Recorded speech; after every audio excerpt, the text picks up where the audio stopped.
Shalom. Shalom. Luar biasa penyertaan Tuhan. Amin. Bagaimana kabar kita sepanjang minggu ini, saudara-saudara? Sudah mulai dingin ya? Ya, sudah mulai dingin, sudah mulai pergantian cuaca. Tapi kita percaya bahwa kasih Tuhan yang selalu menghangatkan kita. Amin. Amin. Saudara-saudara yang diberkati Tuhan, di saat ini mari kita beribadah kepadanya. Dan sebelum ibadah kita mulai, mari kita boleh bersatu di sejenak, kita berdoa.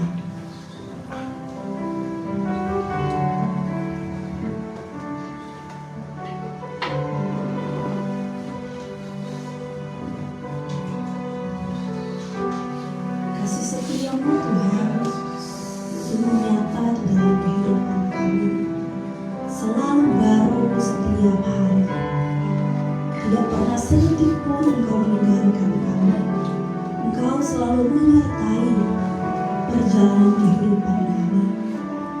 Kami bersyukur Tuhan, kami berterima kasih untuk anugerah kehidupan yang Engkau berikan bagi kami. Terima kasih Tuhan, terima kasih. Untuk itu Tuhan, kami datang bersama-sama di tempat-Mu. Kami rindu menikmati hadirat Tuhan di tempat ini. Kami rindu bersyukur kepada Tuhan. Kami rindu memuji nama Tuhan. Biarlah Tuhan, Engkau yang menolong kami semua di tempat ini. Hati kami, pikiran kami dipenuhi oleh Roh Kudus-Mu, sehingga kami benar-benar dapat meninggikan nama Tuhan bersama-sama di tempat ini. Tuhan Yesus, kami berdoa juga untuk teman-teman kami, jemaat-Mu yang saat ini dalam perjalanan menuju tempat ini. Biarlah Engkau menolong mereka Tuhan, sehingga mereka boleh tiba di tempat ini dengan selamat, dan sehingga kami boleh sama-sama beribadah kepada Tuhan. Terima kasih Tuhan, ibadah kami di siang hari ini kami hanya mau buka di dalam nama Allah Bapa, Putra, dan Roh Kudus. Amin. Saya undang kita semua untuk berdiri. Mari kita bersyukur atas kebaikan Tuhan. Mari kita berikan kemuliaan, berikan hormat kepada Tuhan. Kami Tuhan,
Apalagi kita orang percaya, Tuhan pelihara, Tuhan cukupkan. Perhatikanlah rumput di udara, Tuhan pelihara,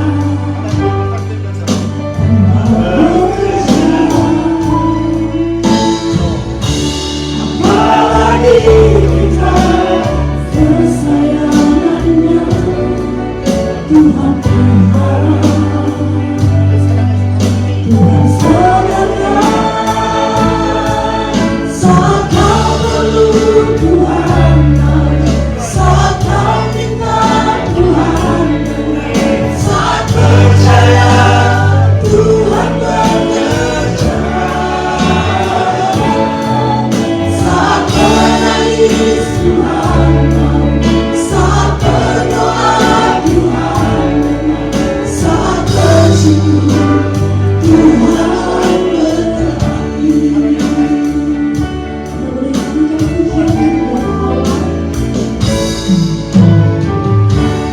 Perhatikanlah bunga batu di ladang, Tuhan menghiasi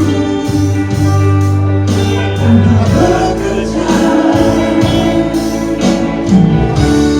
Apalagi kita orang percaya, Tuhan pelihara,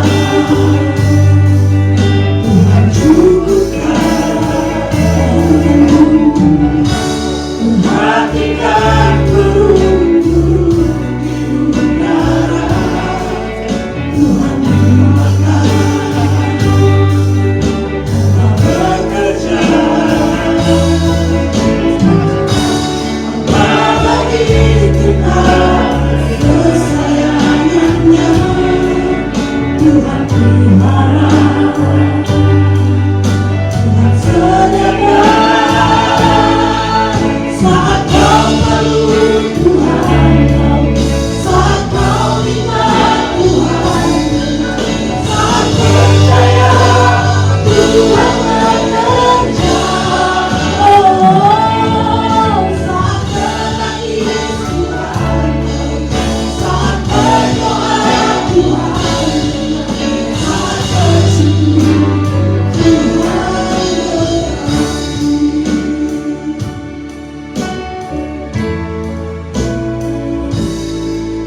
Saat kau perlu Tuhan, saat kau minta Tuhan, saat percaya Tuhan bekerja, saat menangis Tuhan, saat berdoa Tuhan, saat bersyukur Tuhan berkati. Saat kau perlu Tuhan, saat kau minta Tuhan.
lewat puji-pujian ini, kami diajarkan untuk tidak khawatir di dalam hidup.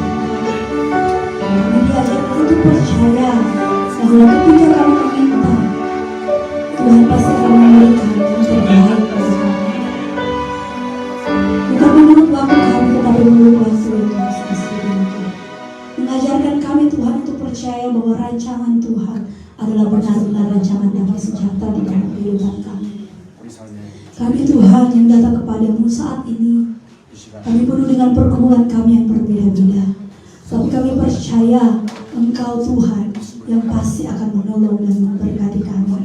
Kami meyakini mujizat Tuhan nyata di dalam kehidupan kami. Terima kasih Tuhan, terima kasih. Tuhan Yesus, biarlah puji-pujian yang boleh kami berikan kepada Tuhan boleh berkenan kepada-Mu. Dan saat ini Tuhan, kami juga rindu untuk mendengarkan firman-Mu. Biarlah tempat ini, hati kami terus dipenuhi oleh kuasa Roh Kudus, sehingga kami boleh memahami apa yang menjadi berita firman-Mu kami semua di tempat ini. Terima kasih Tuhan, di dalam nama Tuhan Yesus kami berdoa. Amin. Jemaat Tuhan, kita masih berdiri dan kita akan mengucapkan bersama-sama pengakuan iman rasuli. Pengakuan iman rasuli kita mulai. Aku percaya kepada Allah, Bapa yang Maha Kuasa, Khalid langit dan bumi, dan kepada Yesus Kristus anaknya yang tunggal Tuhan kita, yang dikandung dari Roh Kudus, lahir dari anak darah Maria, yang berdatang oleh Pontius Pilatus, disalibkan, mati dan dikuburkan, turun ke dalam kerajaan maut, pada hari yang ketiga, bangkit pula dari antara orang mati, naik ke surga, duduk di sebelah kanan Allah, Bapa yang Maha Kuasa, dan datang ke sana untuk menghakimi orang yang hidup dan yang mati. Aku percaya kepada Roh Kudus, gereja yang kudus dan tam, persekutuan orang kudus, pengampunan dosa, kebangkitan orang mati, dan hidup yang kekal. Amin. Persilakan dulu.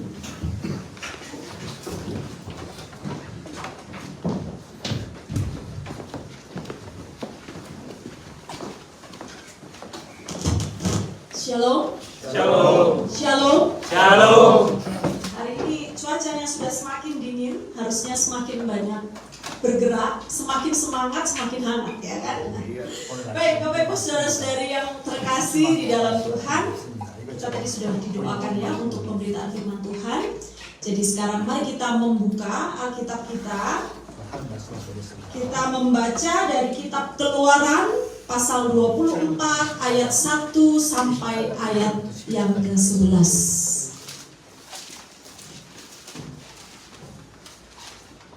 Keluaran 24 ayat 1 sampai ayat yang ke-11. Mari kita baca bergantian.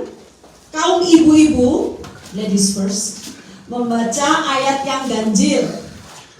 Kaum yang ayat yang genap dibaca oleh kaum pria. Nanti ayat yang ke-11 kita baca bersama-sama biar adil ya. Baik, kaum perempuan dulu. 3, 2, 1. Berfirmanlah ia kepada Musa, naiklah menghadap Tuhan, engkau dan Harun, Nadab dan Abihu, dan 70 orang dari para tua-tua Israel, dan sujudlah kamu menyembah dari jauh. Hanya Musa sendirilah yang mendekat kepada Tuhan, tetapi mereka itu tidak boleh mendekat, dan bangsa itu tidak boleh naik bersama-sama dengan dia. Lalu datanglah Musa dan memberitahukan kepada bangsa itu segala firman Tuhan dan segala peraturan itu. Maka seluruh bangsa itu menjawab serentak, segala firman yang telah diucapkan Tuhan itu akan kami lakukan. Lalu Musa menuliskan segala firman Tuhan itu. Keesokan harinya pagi-pagi didirikannya mesbah di kaki gunung itu dengan 12 suku sesuai dengan 12 suku Israel. Kemudian disuruhnyalah orang-orang muda dari bangsa Israel. Maka mereka mempersembahkan korban bakaran dan menyembelih lembu-lembu jantan sebagai korban keselamatan kepada Tuhan. Sesudah itu Musa sebagian dari darah itu, lalu ditaruhnya ke dalam pasu. Sebagian lagi dari darah itu disiramkan pada Mesias.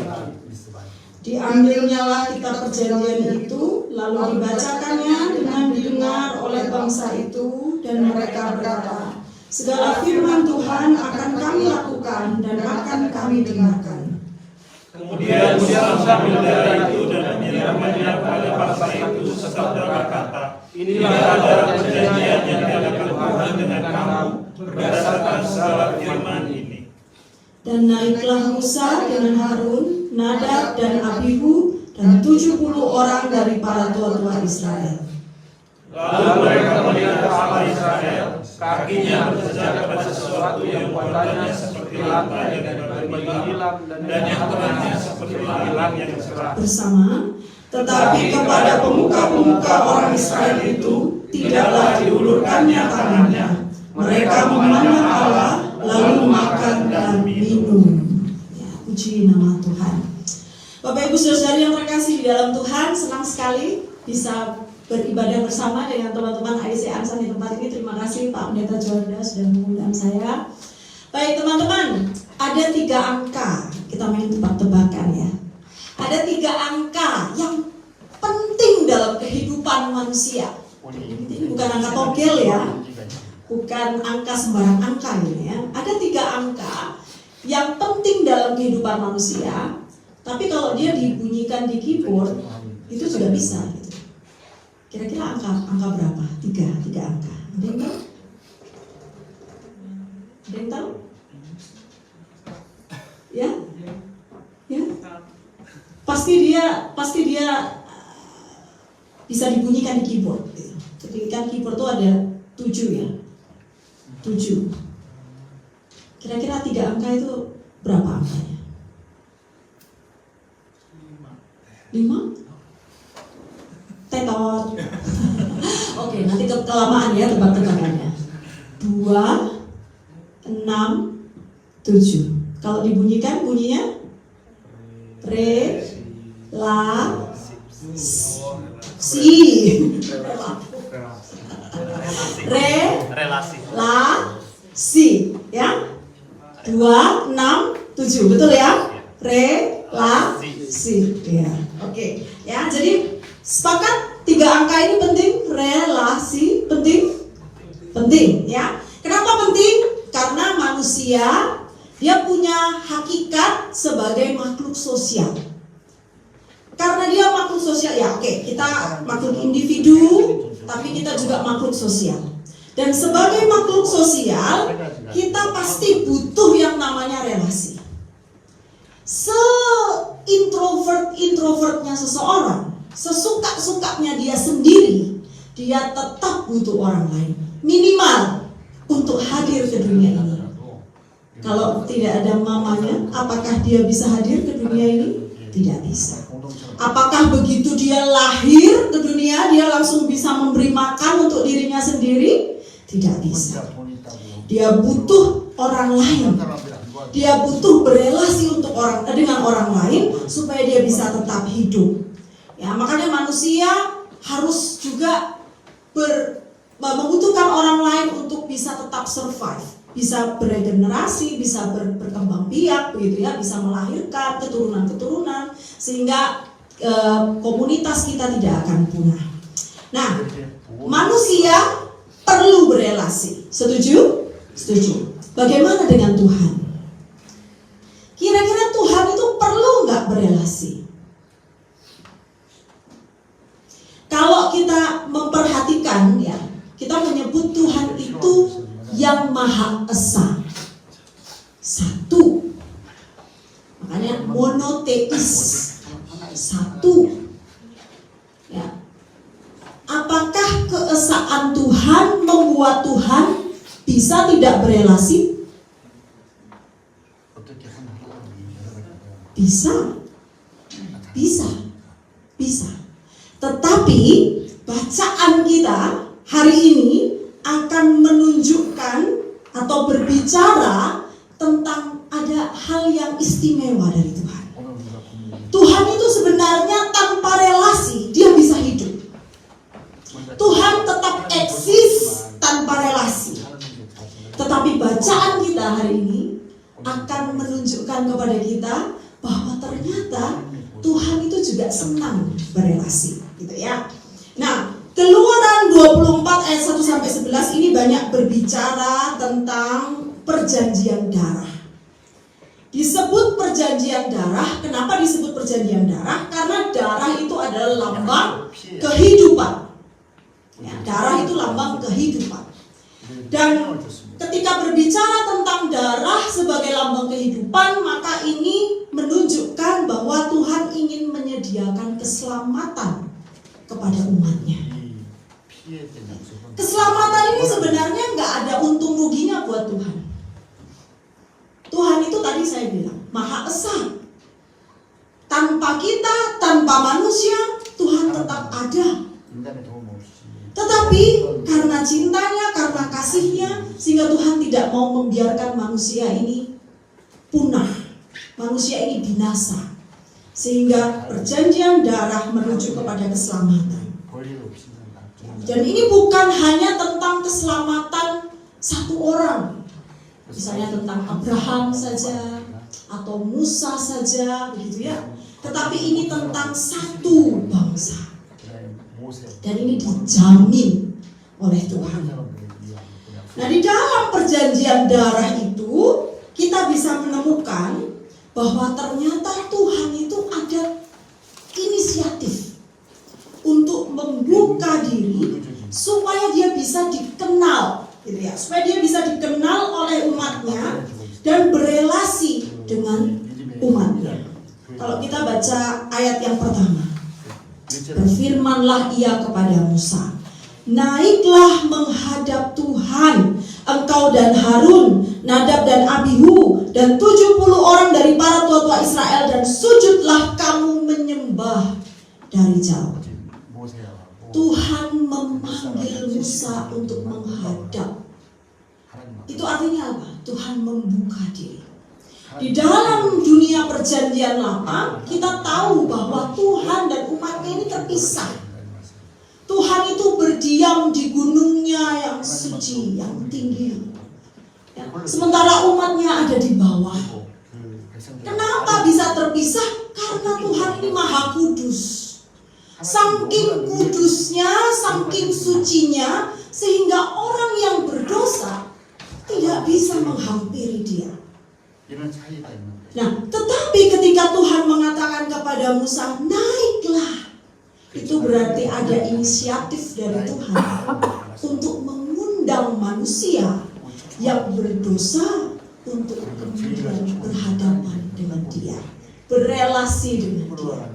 Tuhan yang Maha Kudus membuka dirinya untuk menyapa manusia yang berdosa. Jadi Tuhan yang berinisiatif, Tuhan yang mengizinkan dirinya supaya dikenal lebih dekat, supaya tidak hanya melihat Tuhan itu atau memandang Tuhan itu hanya dalam imajinasi abstrak, tetapi lebih dekat dan lebih kenal. Nah, meski sekali lagi tidak mudah, ya, karena tadi ada gap. Manusia itu berdosa, Tuhan itu suci, itu kan tidak mudah untuk bisa bertemu. Kalau bertemu apa yang terjadi? Alkitab katakan manusia bisa mati. Ya, sehingga akhirnya Tuhan harus berpikir lagi, gimana caranya supaya umatku yang berdosa ini bisa bertemu dengan aku, tetapi mereka tidak mati. Sehingga kemudian Tuhan menugaskan bikin korban keselamatan. Makanya kalau baca di ayat yang kelima, ya, ada korban keselamatan. Itu sebagai syarat supaya mereka diampuni dosanya, disucikan dosanya, sehingga menjadi kudus, sehingga kemudian bisa berjumpa dengan Tuhan. Jadi Tuhan, bayangkan, Tuhan yang Maha Esa, Tuhan yang Maha Kudus, Tuhan yang Maha Suci, begitu mencari cara untuk berelasi dengan manusia, sementara sebenarnya dia nggak butuh itu. Sementara Tuhan itu sebenarnya nggak butuh. Tanpa relasi dengan manusia pun it's okay buat Tuhan. Tetapi ternyata cintanya lebih besar, ya, sehingga dia memikirkan berbagai cara supaya bisa menyapa umatnya. Dan ini juga bisa kita lihat di dalam teori penciptaan ya. Tuhan menciptakan kita manusia, itu juga segambar dan serupa dengannya. Itu juga adalah bukti bahwa memang Tuhan itu mau berelasi dengan kita. Bahkan relasi itu juga adalah naturnya Tuhan. Itu adalah sifat Allah. Allah suka berelasi. Gitu. Jadi ini sudah membuktikan kuat bahwa Allah suka berelasi. Nah, sehingga apa sekarang tugas kita? Apa tugas kita? Ketika Tuhan yang sangat kudus tadi rela menyapa umatnya, apa tugas kita? Harus menjawab panggilan itu. Ya. Jadi beribadah kepada Tuhan, menghampiri Tuhan, menjawab panggilan Tuhan, itu adalah bagian dari tugas kita. Itu adalah tujuan hidup kita. Harusnya kita ini yang lebih rindu gitu. Rindu datang. Karena kita manusia ini memang butuh berelasi. Jadi kita harusnya ada kerinduan untuk berelasi dengan Tuhan. Nah, Tuhan sudah mengupayakan segala cara, bahkan membuka dirinya untuk dikenali oleh umatnya. Dan di dalam relasi itu dia menyediakan keselamatan. Bukankah ini sesuatu yang harus dijawab? Kita harus datang dan berelasi. Baru-baru ini ada saya kan sekarang banyak beribadah di IC Pyeongtaek ya. Sebelumnya saya di IC Chonan, tetapi kemudian Pak Pendeta Maju meminta saya untuk membantu pelayanan di IC Pyeongtaek. Jadi mulai bulan-bulan sekitar April gitu saya sudah lebih aktif di IC Pyeongtaek. Jadi baru beberapa saat yang lalu kami tuh di IC Pyeongtaek, di hallnya ini agak berisik gitu. Jadi menarik perhatian polisi. Apakah mungkin karena knalpotnya atau mungkin karena sesuatu yang lain, kami kurang tahu. Sehingga akhirnya mobil ini diberhentikan. Jadi waktu hari Minggu di Pyeongtaek, dia beserta dengan istrinya sama-sama swasta. Ya, diberhentikan, disuruh berhenti. Bahkan kemudian polisi sudah menyuruh teman kami ini untuk keluar dari mobil. Nah, mungkin polisinya berpikir istrinya ini kan karena keturunan Tionghoa, Chinese ya. Jadi dipikir orang Korea karena agak mirip-mirip kan, gitu ya.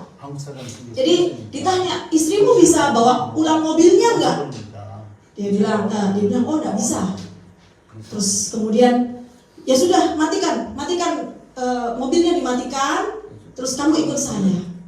Dia sudah keluar dari mobil. Ini pikirannya dia pulang. Dada Korea, udah pulang, udah selesai gitu ya. Rasanya di Korea. Lalu kemudian ditanya polisinya, ini mobil siapa? Dia bilang mobil teman saya. Siapa yang kira-kira bisa bawa mobilmu? Sudah begitu, berarti kan sudah mau dibawa. Siapa yang kira-kira bisa bawa mobilmu? Dia jawab begini, ada teman gereja. Dia bilang, ada teman gereja.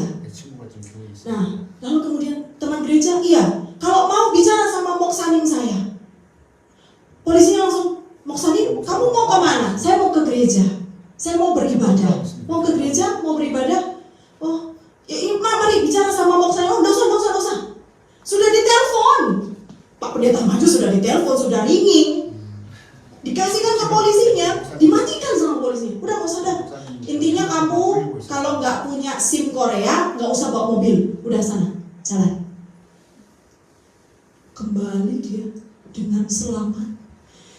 Ibu Yun, Pendeta Maju, di-chat kan oleh istrinya. Sudah ketakutan juga gitu, khawatir. Aduh, ini sudah disuruh turun dari mobil gitu ya. Sudah ditanya siapa yang bisa bawa mobilnya.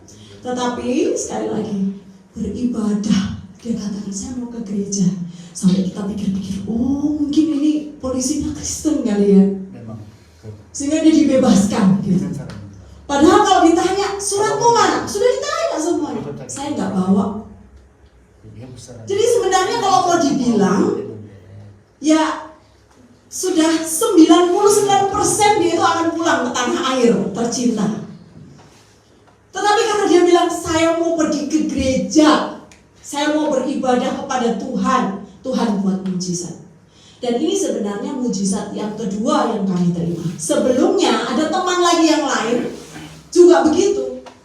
Bawa mobil tiba-tiba dihentikan. Ya.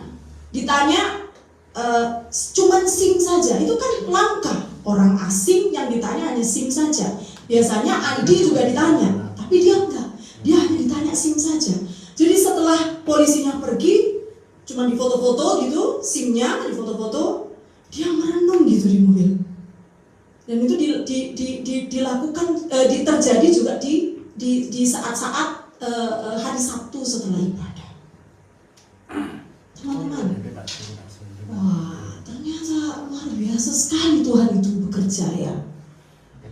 Ini kalau nggak kekuatan doa, ini kalau tidak karena menjawab panggilan Tuhan untuk berelasi dengan Dia, mungkin karena Tuhan tahu Dia setia, karena Tuhan tahu Dia percaya kepadanya, sehingga banyak hal. Kalau di Indonesia mungkin kita bisa kasih duit untuk bebas, tapi di Korea polisinya nggak bisa di model seperti itu. Memang tidak ada pertolongan, ya tidak ada pertolongan begitu. Tapi Tuhan tidak tinggal diam. Tuhan tahu anakku ini mau melayani aku, dia pengurus. Tuhan tahu anakku ini mau melayani aku di gerejanya, sehingga dia melembutkan hati polisi itu untuk membebaskan. Luar biasa. Tidak ada yang tidak mungkin bagi Tuhan. Tadi lagunya bicara seperti itu, dan memang kenyataannya seperti itu. Jadi akhirnya mereka, teman-teman kami yang mendapatkan mujizat ini gitu, semakin setia, semakin ketika PA sharing kesaksian mereka, saya mau terus melayani, saya mau terus setia, saya mau terus beribadah kepada Tuhan, karena tidak ada siapapun satupun yang bisa menolong mereka. Bapak Ibu Saudara-saudari terkasih yang di dalam Tuhan, itu yang perlu kita lakukan. Yang perlu kita lakukan adalah menjawab panggilan Tuhan, datang beribadah, berelasi dengan Tuhan. Hanya itu caranya, berelasi dengan Tuhan. Ayat yang ketiga berbicara dengan lebih spesifik. Ayat yang ketiga menyebutkan melakukan firman Tuhan.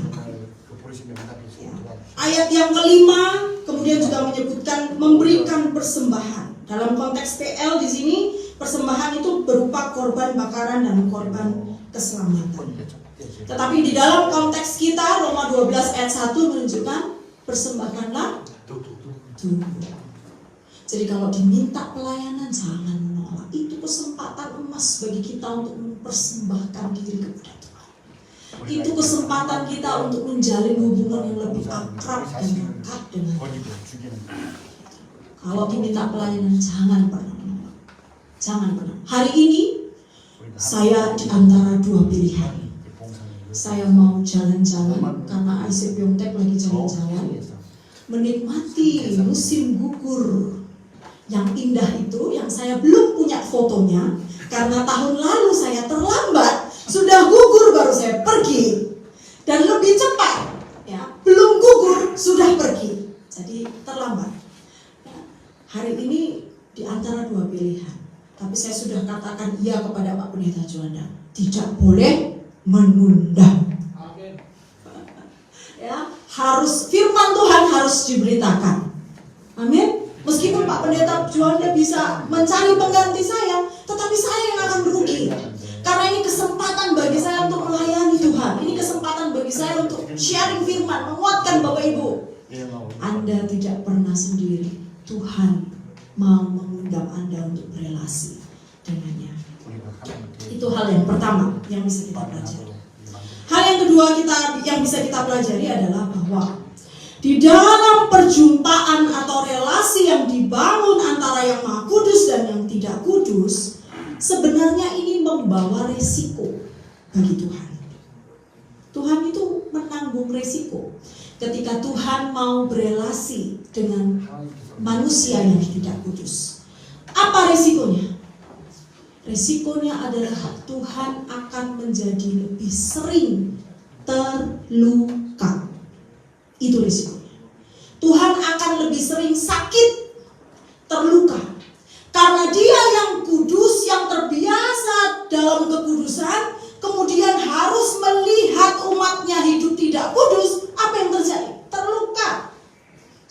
sakit men, sakit. 하나님 분간이 마음 아파하시고 Itu resiko yang harus ditanggung Tuhan. Tetapi tetap Tuhan mau berelasi dengan umatnya. Makanya korban, coba lihat, korban keselamatan itu kan harus terus menerus ya diberikan. Sebelum berjumpa dengan Tuhan harus membakar korban lagi gitu. Tapi ya nggak apa-apa gitu. Setidaknya tetap ada relasi yang bisa terjamin. Nah, Bapak Ibu Saudari, contoh sederhana saja bahwa relasi itu mengandung risiko. Saya yakin ada yang suami istri di sini, angkat tangan. Suami istri, oke. Yang pacaran? Nggak punya pacar? Belum, kita doakan. Ya, ya. Atau pernah punya pacar? Pasti pernah punya pacar dong. Pernah ya? Pernah lah. Ya kan? Nah, dengan pasangan kita saja, pernah nggak terluka? Sering banyak. Pasti pernah terluka. Yang namanya berelasi itu pasti pernah terluka. Karena apa? Karena kita kan tidak sama. Tidak ada orang yang sama di dunia ini. Yang ada hanya orang yang berusaha mencocokkan diri satu sama lain. Ya kan? Sehingga pasti pernah terluka. Di dalam relasi gereja ini, semoga tidak. Tapi ya itu manusiawi. Bisa juga saling terluka. Ketika misalnya yang satu ingin begini, yang lain ingin yang lain, sedangkan gerejanya sama, gerejanya satu, bisa saja kita terluka. Tetapi sekali lagi, toh kita juga tetap duduk bersama di gereja ini. Jadi yang namanya relasi itu pasti punya risiko, dan risikonya itu adalah terluka. Tuhan tahu persis, kalau manusia saja tahu persis bahwa relasi itu mengandung risiko, apalagi Tuhan. Tuhan tahu persis bahwa ketika Tuhan meninggalkan gunungnya yang kudus, berusaha untuk menyapa umatnya, atau ketika Tuhan mengundang umatnya untuk naik ke gunungnya yang kudus, Tuhan itu akan melihat semua. Tuhan selalu tahu bahwa sebenarnya itu adalah sesuatu yang akan menyakiti hatinya. Karena umatnya itu terus menerus berdosa. Tetapi luar biasanya Tuhan, Tuhan yang Maha Kudus dan rela terluka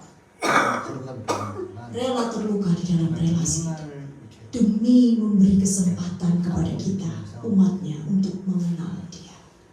Lebih lagi, demi memberi kesempatan kepada umatnya untuk menerima keselamatan, supaya umatnya tahu seberapa besar dalam lebar cintanya.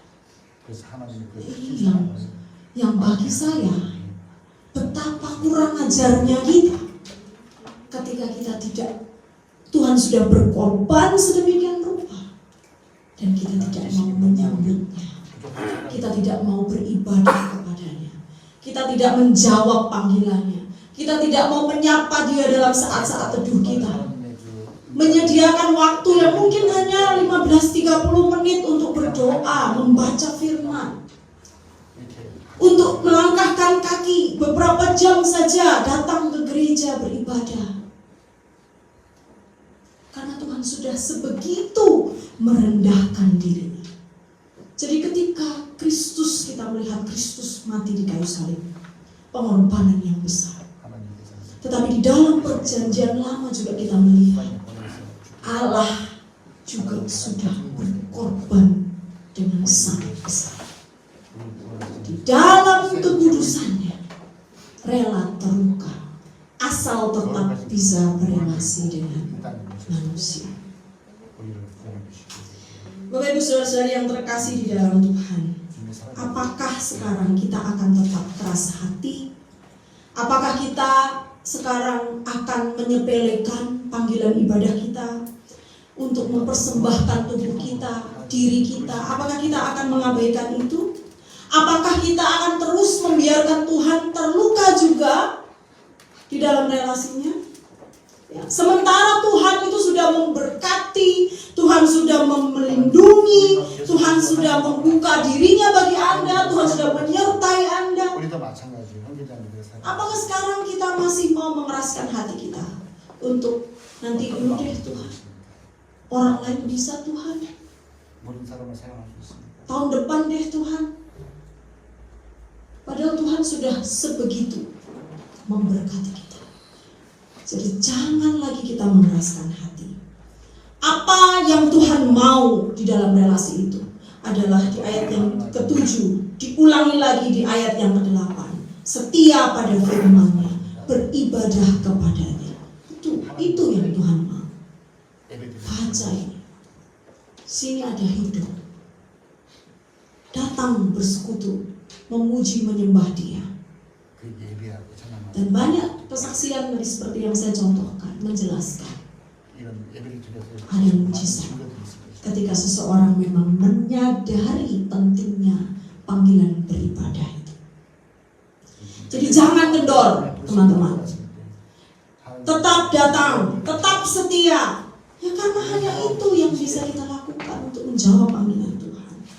Hanya itu yang bisa kita lakukan untuk sedikit saja menyenangkan hati Tuhan di tengah semua luka yang mungkin juga bisa kita berikan kepada Tuhan.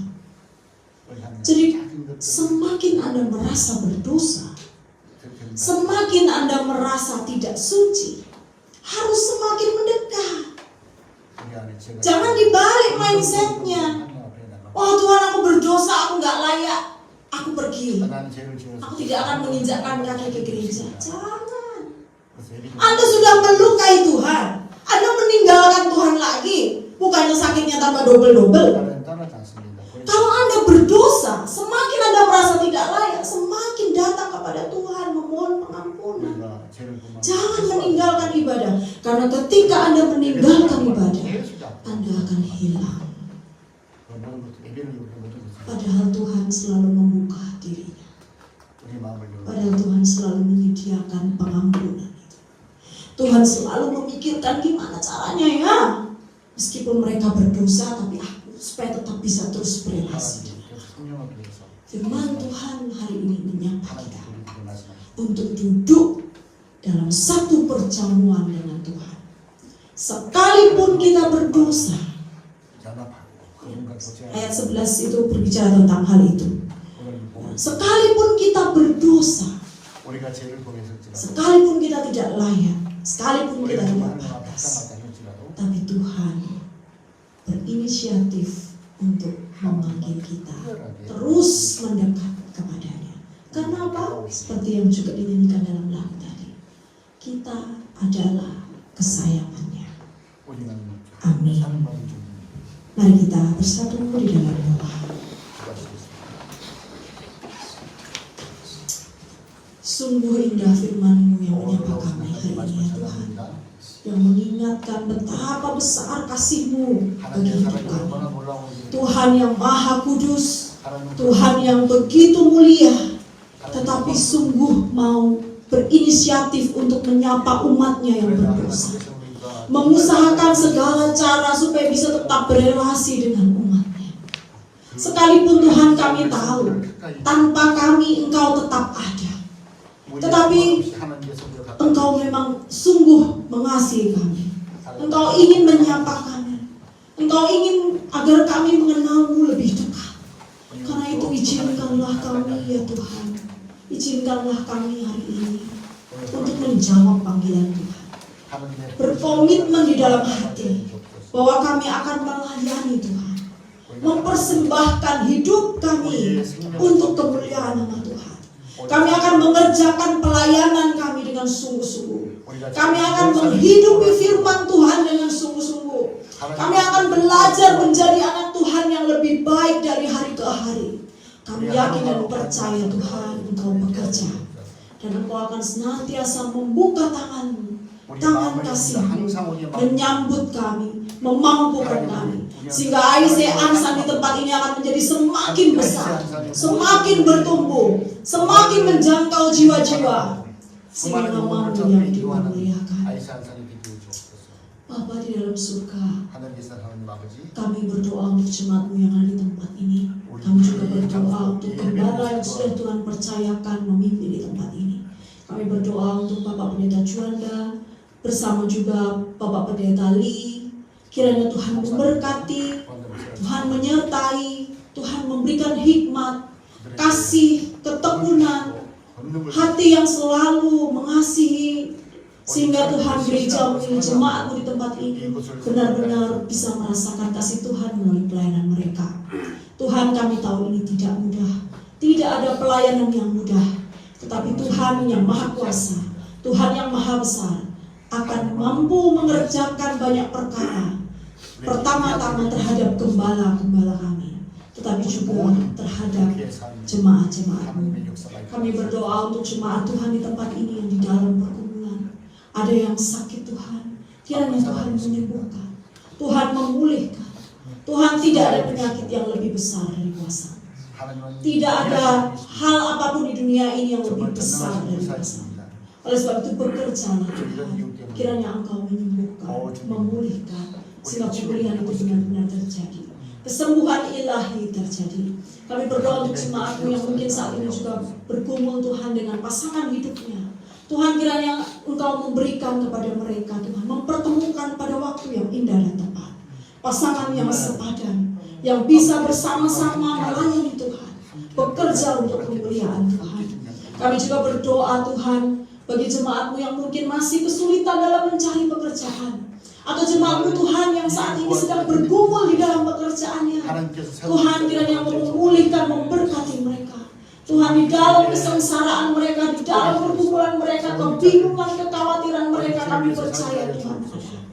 Karena Tuhan adalah Tuhan yang selalu memperhatikan kehidupan umat-Nya. Kami berdoa untuk anak-anak kecil yang ada di tempat ini. Kiranya Tuhan menjamah, memberkati. Tuhan memberkati masa tumbuh kembangnya, sehingga dia boleh semakin hari semakin hebat. Dipakai Tuhan luar biasa, membanggakan orang tuanya, membanggakan gereja ini, terlebih lagi membanggakan hati Tuhan. Bapa, ada banyak hal yang ingin kami doakan, tapi di dalam keterbatasan kami sungguh Tuhan, kami tidak bisa menyebutkan semuanya. Tapi kami percaya Tuhan, bahwa di dalam Tuhan ada jawaban. Sekalipun tidak terkatakan oleh mulut kami, tetapi hati ini Tuhan tahu. Hati ini Tuhan yang ciptakan. Karena itu kami tahu Tuhan akan menyediakan apapun yang kami butuhkan sesuai dengan kehendak-Nya. Ini doa kami Tuhan. Di dalam nama Tuhan Yesus kami berdoa. Amin.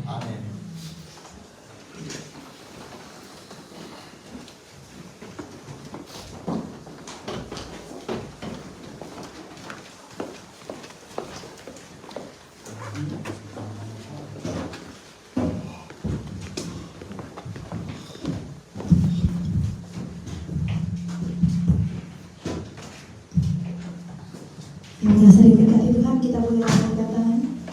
Luar biasa. Terima kasih kepada Ibu Iksa yang sudah menyampaikan firman Tuhan, yang memberkati pelayanan Ibu. Dan saudara-saudara, saat ini kita akan memberikan syukur persembahan kita. Sementara kita memberikan persembahan, kita menyanyi bersama-sama Dia Tak Pernah Gagal.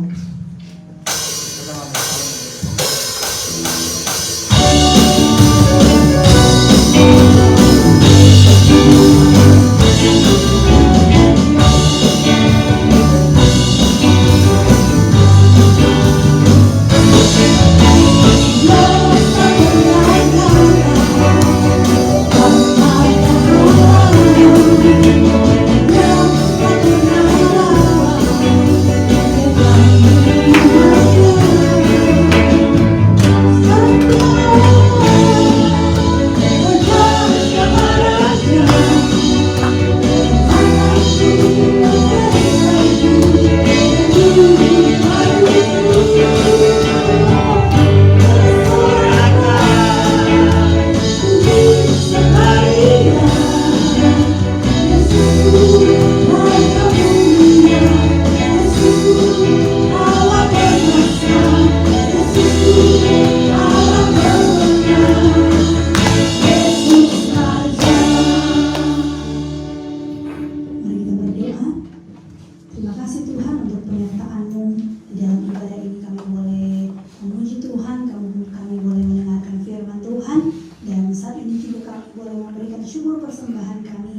Kami berdoa Tuhan, biarlah Engkau kuduskan persembahan yang boleh kami berikan saat ini, agar persembahan ini boleh membantu pelayanan di tempat ini.